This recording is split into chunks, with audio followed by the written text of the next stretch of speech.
Welcome to the final of this four-part series, The Opinion Piece. My name's Andy Stevens, your host, and Charlie Mullins is back. We've talked about apprenticeships, possibly new government, ideas of getting kids off the street. This episode, I want to go back a bit and look at schools, which I feel is a very important way of getting kids, boys and girls, into apprenticeships. Doesn't have to be in construction. It could be mechanics, it could be chefs, it could be anything where we use our hands. So Charlie, welcome back. Thank you for having me back again. Now, let's go back to school, which for you and me was quite a while ago. The message isn't right at school, is it? My kids are still told, go to university to succeed or don't. Yeah. There's a lot of us that work with our hands, not our heads.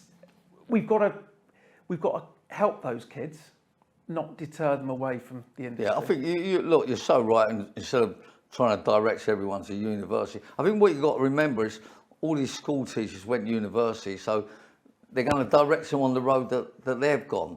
You know, you don't really have a teacher that's done an apprenticeship or sort of, work with his hands kind of thing. So they're only giving out the information that they understand, but, it's not working, that's for sure, because there's too much youth unemployment. And we need to have the option, yes, go to university if it suits you and you can afford it.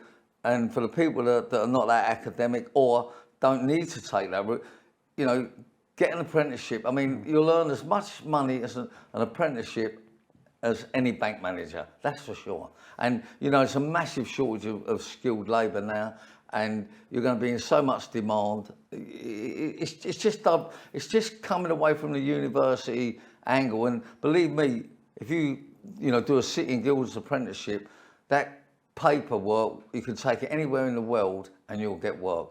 And I'm going to be honest with you, I was said to me many years ago when I'd done my apprenticeship, you'll never be out of work and you'll earn loads of money.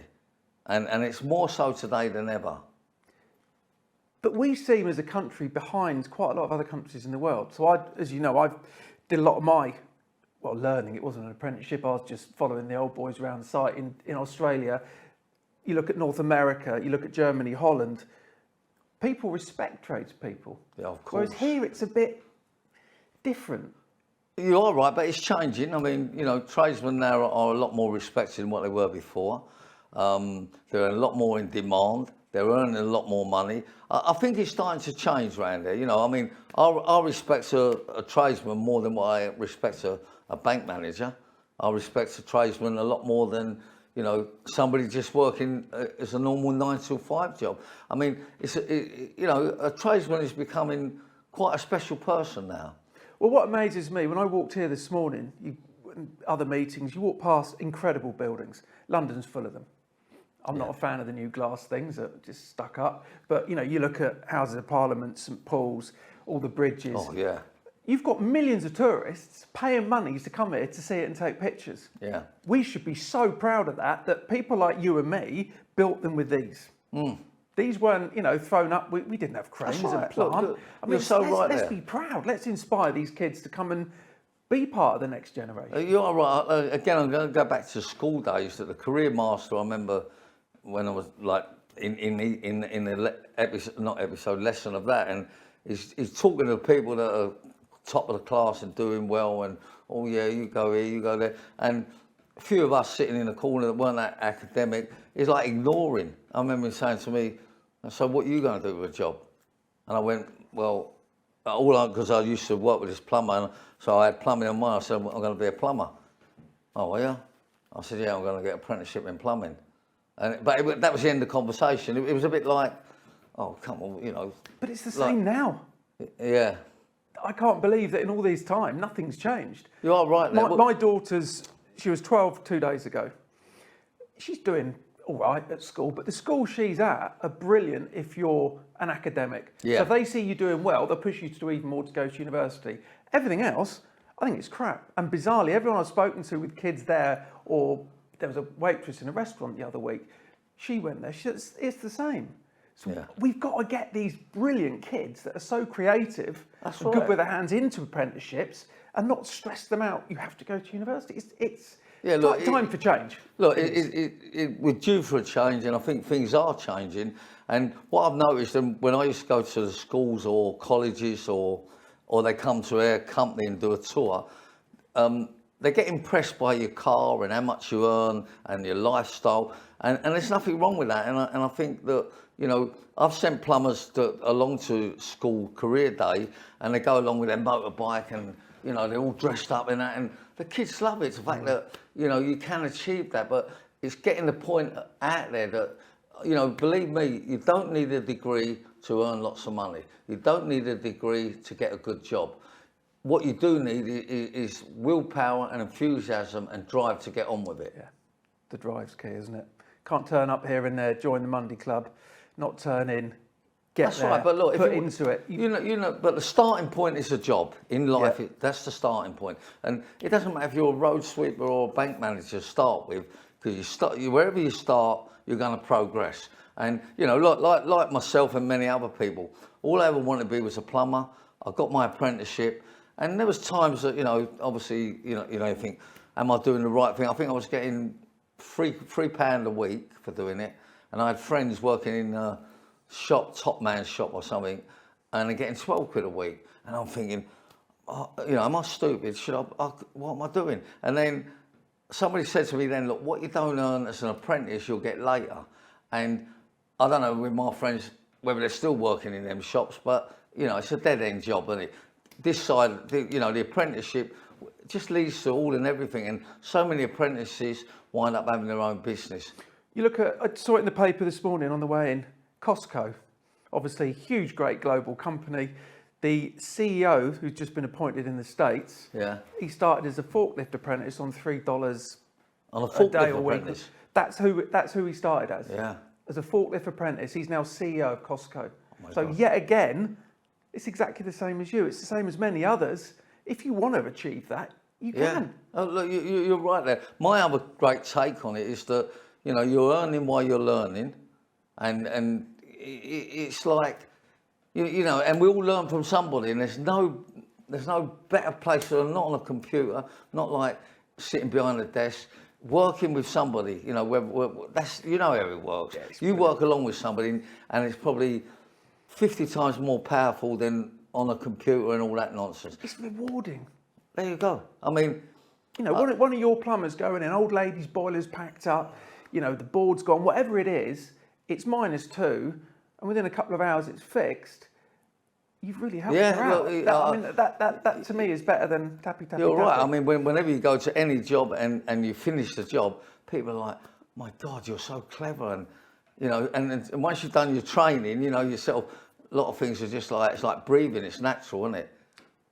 Talking of one of your apprentices or plumbers, so obviously a few years ago, Pimlico Plumbers, you sold out, but things have changed with them. They seem to have got rid of most apprentices, which is what you formed it on, and there's something that you're starting on the 1st of October. Yeah. Well, yeah. Unfortunately, with the company that I sold, we had loads of apprentices there. We just loved them. You know what I mean? And But that's what you were known for. Yeah, bringing girl apprentices, guy apprentices. It was just like fantastic. I mean, and you know, I sold the company, and allegedly now I think they're doing away with apprentices, and I think they have 1 or 2 left that are going to just finish in their time, which is such a shame, but not a problem, because I'll be opening up a new family business called We Fix, launches on October the 1st, and I'll be taking on as many apprentices as I can. I'm actually going to try and see if I can get a Charlie Mullins Academy going for apprentices. I've been working with a JT Fox. He's a very good entrepreneur, billionaire, comes from Canada, lives in America, and he started opening up trade schools, he calls them, and he's very interested in working with me in the UK and starting up, you know, our own academy. See, that sort of thing needs to be highlighted. You need to have, we talked about it just before we jumped in here, about having a little studio in your head office, or just a crew following you around, because youngsters will see what you're doing again, and as you say, if that can inspire them to start an apprenticeship, that's what we need. We need big numbers coming in, because we've got a lot leaving. Yeah, look, when I offered my services to the government years ago, we wouldn't have a skill shortage now. We wouldn't have a youth unemployment problem now. We wouldn't have so much crime on the streets now. All they had to do was implement a straightforward government-funded apprenticeship scheme. Boris Johnson, when he was running for mayor the first time, he came round to our building and talking to all and everybody. And I think at that time there was the riots on the streets in Brixton. Oh, it's Brixton, Croydon and all. Yes, I remember. Yeah. And you know, it's pretty wild out there. And he said to me, how can we cut down on crime on the street? And I said, it's straightforward. Get them a job. Straightforward. Simple. It's as simple as that, because you know yourself, most youngsters have got a job, you know, they're not interested no more of, you know, they're hanging around, they've got nothing to do. Give someone a job and you'll change that person for life. And when he asked me that, and I thought to myself, you're an educated man, you can't even work that out, you know what I mean? Get people into work. Most people that get in trouble, the first thing they say, I've got nothing to do, I'm hanging around. And I think to myself, oh my God, like, it's so obvious, you know what I mean? I've seen youngsters change from, you know, how they used to be as soon as they get a job. Just a quick story I can tell you. When I was with the Prince's Trust, a copper used to come round and bring a few youngsters round. And he had one youngster one day, and he said, you know, he's been in lots of trouble. I think he was on day release from prison or something, or release or something, and he just said, I wonder if you can, you know, we just have him in the building for a little while. Within a week, right, I changed that youngster's mind of he no longer wanted to be a criminal, he wanted to be a plumber. That was within a week. And I remember the copper ringing me up afterwards, he said, honestly, he said, he's been like the toughest guy that I'm trying to look after. He said, and he's now talking about when he comes out, he wants to be a plumber. That's within 1 week. And we weren't doing nothing special. What we were showing him, how it works in the workplace, because a lot of people fear how it works. They fear that they're going to be, go here, go there, got to do this. He just couldn't believe the happy environment, canteen, uniform, everybody talking to him going out to jobs with the plumber. It was a new world to him, but it just changed, and I know now you could give me anybody you want, and I could convert them into wanting to go to work. You know, when all the young purpose, isn't it? Exactly, but do you know what, Andy? When all the youngsters from Prince's Trust come down, and a lot of them have come from a bad background. You know, many things have happened in their family that's sent them off the rails, and they walk in and. The first thing when we do answering questions, they always ask me, do you really drive a Bentley and do you really earn £1 million? This was about 20 years ago. And you say, yeah, of course I did. They say, look, we're going to have a photo with a Bentley. And they all say, that's what I want to do, but I'm never going to do it. And I'm saying, but you don't want to look at it like that, because it's out there for you. You know, all you got to do is get a job. You know, I'm not going to use that term, if I can do it, anyone can do it, because I don't believe in that. But what I do believe in, there's an opportunity out there, and you've just got to make it happen. Wonderful way to finish, Joe. I think the key thing that you said, one of the main reasons we've set this up is to inspire the next generation. People like yourself, you know, there's 3.2 million of us in construction. There's a lot of people that can be looked up to by youngsters. Purpose, job, responsibility. And if money's their thing, look what's possible. It's absolutely. I think you and I have established this the last 4 episodes. Yeah, of course. It's a simple, straightforward process. Hopefully, with you doing a bit with Nigel, the Reform Party, as things move forward, we can make this industry. Certainly, you know, once Reform get up and moving, then I will be so involved with him on apprentices. You know, I've got lots of other views and opinions, but my strong point is getting youngsters into work and apprenticeships. That's the way forward. Well, we look forward to following your journey, Charlie. It's been a pleasure. Thanks, Andy. Thank you ever so much. Thank you again to Charlie. We could chat for hours about this. I think we're both passionate, what we have proved. If we inspire the next generation, people are going to want to come into construction, have an apprenticeship, work hard, become self-employed, sell a company up like Charlie did. Basically, the world is your oyster, and as we both said, you can take that skill in apprenticeship anywhere. I took mine to Australia, came back, I've been to Jersey.